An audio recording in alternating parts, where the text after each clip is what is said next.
जय शिवराय हा व्हिडिओ सर्व आपल्या मराठी आणि संपूर्ण देशातीलच महिलांसाठी, सर्व मैत्रिणींसाठी, मुलींसाठी.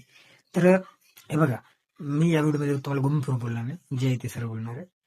जर तुम्हाला मुलींना कळते की समोरचा व्यक्ती, समोरचा मुलगा, समोरचा माणूस तुमच्यावर वाईट नजर टाकतोय, तुमच्याबद्दल काहीतरी वेगळा त्याचा म्हणजे त्याच्या मनात काहीतरी वेगळं चालतंय, तर असं नराधम बघितली, तुम्ही तिथून प्रयत्न करा की तुम्ही सुखरूपपणे तुमच्या घरी किंवा सुरक्षित ठिकाणी तुम्ही जाऊ शका. पण जर तुम्हाला कळते की नाही हिचं मनामध्ये वेगळंच काहीतरी चाललंय, त्याच्या मनामध्ये तुमच्यावर अतिप्रसंग करण्याचा प्रयत्न चाललाय, तर समोरचा व्यक्ती जर तुमच्यावर हवी होत असेल तर त्याला मारायला सुद्धा मागे पुढे बघू नका. बहिणीनो, हे बघा, तुम्हाला आधी सगळ्यात पहिली शॉर्ट मध्ये सांगतो की कारण तुम्हाला जर तो काही झालं, तुमच्या वडिलांना तुम्हाला न्याय मिळवून देण्यासाठी कोर्टमध्ये केस लढण्याचे आयुष्यभर का लढणं होणार, कारण या सरकारमध्ये एवढी हिंमत राहिली नाहीये की ते तुम्हाला न्याय मिळवून देऊ शकेल. किंवा कोणत्या सरकारमध्ये, आपण कोणत्या सरकारला बोलत नाही, ठीक आहे. संपूर्ण महाराष्ट्रामधून आंदोलन झाली, या 2-2, 4-4 वर्षांच्या मुली प्रसंग करण्यात आली. असल्या निर्धारांना काय फाशी भेटली? एन्काउंटर चालत नाही, केसेस वाढत राहिले. आता चालू आहे, आता तर काय माहित सुद्धा नाही, काही नाही, कोणी बोलत पण नाही, विसरून जातो. महिना, 1.5 महिना, 2 महिने झाले, हे विसरले. 4 वर्षाची यज्ञ असो किंवा ती आर्य असो, काय विसरून जात.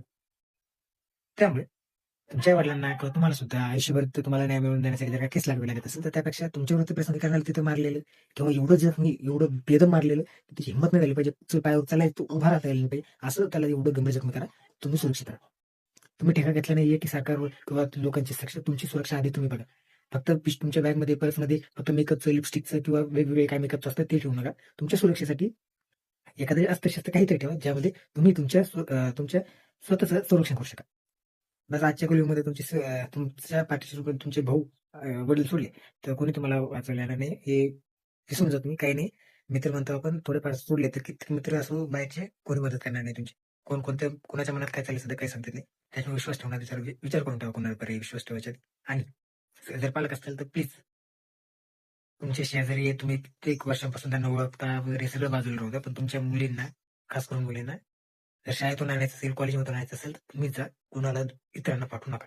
हा, तुम्ही म्हणताल की नाही असं म्हटलं तर सगळीकडे विश्वासात थोडी सुविधा येतो, कशाला विश्वास तुमचे दाखवायचा, तुम्हाला काय नको सिद्ध करायचं की नाही माझा सगळ्यांना विश्वास, कशाला? तुमच्याकडे वेळ नाही का? तुम्ही तुमच्या मुलींसाठी वेळ नाही करू शकत का? मुलासाठी वेळ नाही करू शकत का?